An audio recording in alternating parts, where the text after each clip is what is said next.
So most employers think that terminating employees can be done in one conversation that can happen at any time in any type of manner. But the reality is that when you are terminating an employee, there's two sets of considerations thinking about. The first is what you're going to be saying to the employee. The second is how you're going to be protecting the business after the employee leaves. And so these two tracks need to be happening with some sort of strategic intent in mind. And where mistakes happen is when they don't. In Ontario, it can be legal to terminate an employee during a probationary period of approximately 3 months as long as it's in writing. And that's what the employer wanted to do here. It was within the 3-month period. But the mistake that the employer made was terminating the employee after the work day had concluded, after hours. And what was worse is that the employee did not have any idea that this was coming. The employer spoke to the employee the morning of about normal work matters, didn't communicate any sort of intention to terminate them. After the end of the day, the termination letter was sent out to his personal email at the end of business. And that was only after that everything ended. Now, what may have happened here is that the employer might have needed more time to think about how to protect the business interests.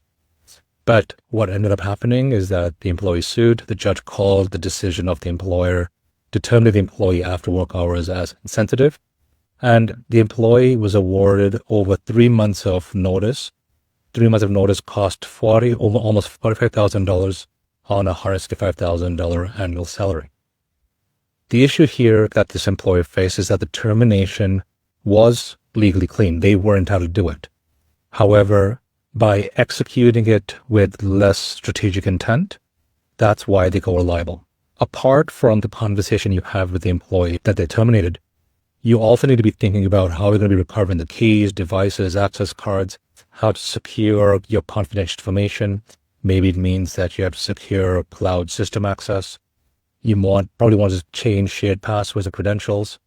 And once the meeting is over, you need to be sending a letter to the employee to confirm any sort of post-employment obligations, such as duty to keep information confidential.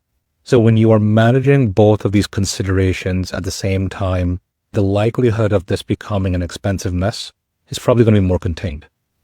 Your issues are going to start if you are thinking about the post-employment complications without strategic intent. And this is when you're going to run into problems and you're more likely to get into a much more expensive dispute. And if you want help with understanding your obligations as an employer when it comes to terminating an employee, just drop termination below and I'll share with you our termination checklist for employers.